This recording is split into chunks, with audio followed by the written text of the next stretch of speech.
सुधारणार, बघू आपण म्हणले काय अगोदर साप आहे. आणि जेव्हा ज्ञान होतं, ज्ञान हे प्रकाशाचं प्रतीक आहे, म्हणजे प्रकाश हा जो आहे तो ज्ञानाचं प्रतीक आहे. म्हणून ज्ञान ज्यावेळेला होतं त्यावेळेला अज्ञानाची स्वभावता मूलता निवृत्ती होते. म्हणजे निवृत्ती होते म्हणजे काय, ते अज्ञान ज्ञानरूप बनतं. हिरवा आंबा पिवळा होतो, आंबटा तो गुढीत रूपांतरित होतो. तिथं कोण दुसरा म्हणून ठेवलं नाही, त्यालाच रूपांतरित झालं. तसं आमच्याकडे जी भ्रांत कल्पना होती ती काय होती, स्वभावता निघून गेली. आणि म्हणून भ्रांत मात्र आहे त्याला काय म्हणतंय, हे विचित्र आकारामध्ये अडकलं आहे, नामरूपाच्या पसाऱ्यामध्ये. हे सत्य आहे समजून त्याच्याशी कवटाळलं आहे. आणि कवटाळल्यामुळे काय होणार आहे, पुढचे परिणाम दुःख आहे, परिणाम आहे त्याला. जो मनुष्य या नामरूपाशी जितका चिकटला आहे तितका दुःखी आहे. चिकटपट्टी तुमच्या त्वचेला लावली असेल, जितकी चिकटली असेल तर काढायला काय होणार, थोडं दुःख होणार. केस बी सगळं नाही. पण ते डॉक्टर लोक शहाणे असतात, तर काय असलं तर ते अगोदर केस बाजूला टाकतात आणि मग द्यायला होतात, काढतील पप्पांना पाणीवर लावून काय असं ते करून काढतात. म्हणजे दुःख कमी होईल असं व्यवस्था आहे. लक्षात का, कसं हे संत लोक काय आपल्याला सांगतात, तुम्ही जास्त चिकटू नका, गरजेपुरतं द्या.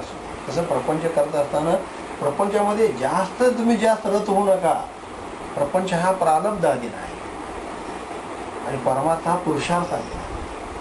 प्रपंचाच्या गोष्टी चाललेल्या आहेत, त्या थांबत नाहीत कोणासाठी. तुम्ही कर्म केले त्या कर्मानुसार तुम्हाला ती गती प्राप्त झाली आहे, त्यात बदल करायचा कोणाला अधिकार नाही.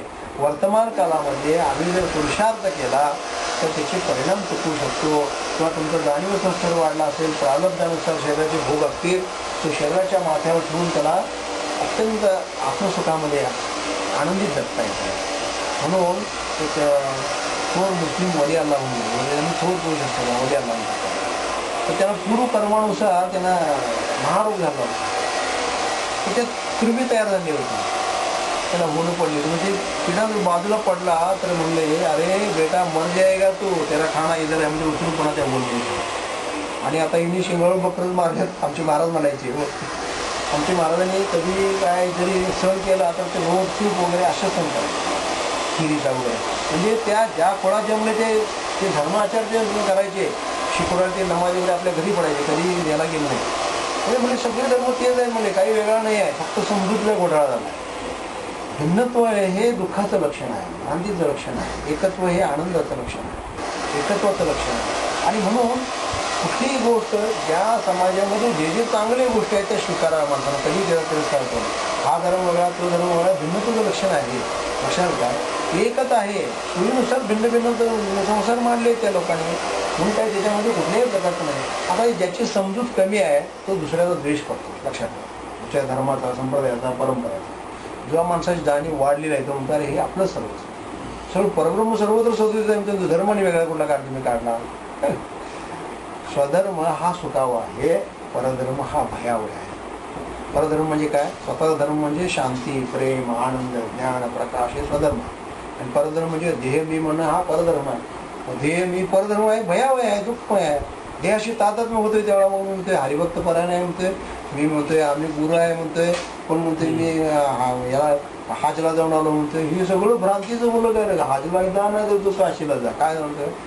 म्हणते म्हणतात आमचे महाराज नेहमी म्हणायचे, मन मैल को धुया नहीं, आप को पाया नहीं. काशी किया तो क्या हुआ, गए गए से क्या हुआ, पूती पड़ा सो क्या हुआ. तन मन को खोया नहीं, आप को पाया नहीं. हे तन आणि मन आहे. मन सुद्धा ज्यावर योग्य संस्कार नाही ते मन काय करतं, सगळं भरकडून घेऊन जातं. त्या मनाला आणि तनाला सुद्धा जेव्हा विसरला नाहीस, आप को पाया नाही, स्वतःला स्वतः कधी भेटलाच नाही. म्हणून काशी केलं काय आणि गई केलं काय, काही उपयोग नाही.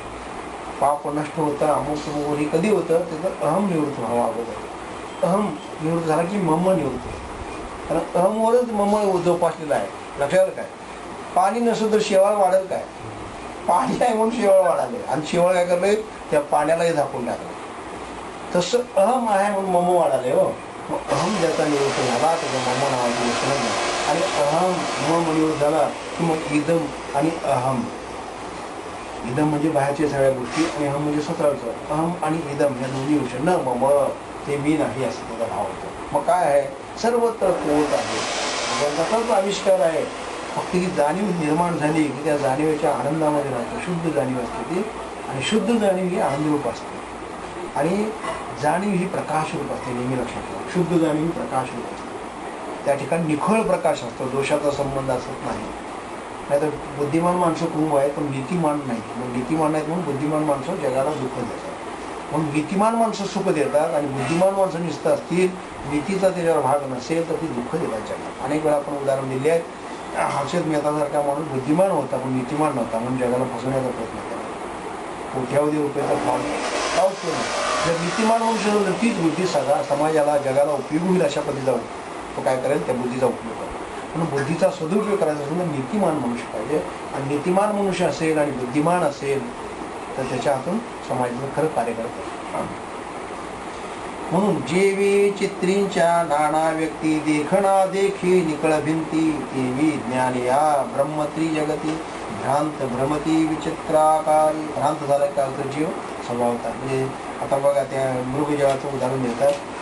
तो मृग काय असतो, भ्रांत झाला असतो. पाणी समोर वाटत पळायला लागतो उन्हात, किती बोलतो पाणी आता मग.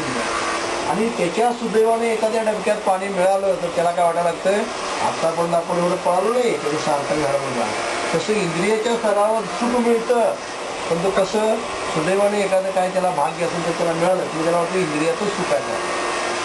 इंद्रियाच्या माध्यमातून सुख घेणारा आत्मतत्व आहे हे जर मला कळालं तर इंद्रियाच्या पाठीमागे राहणार नाही, तो आत्मसुखामध्ये प्रगत होऊन जाईल. आणि आत्मसुख हे बाहेर नाही, तुम्ही स्वतःजवळच आहे.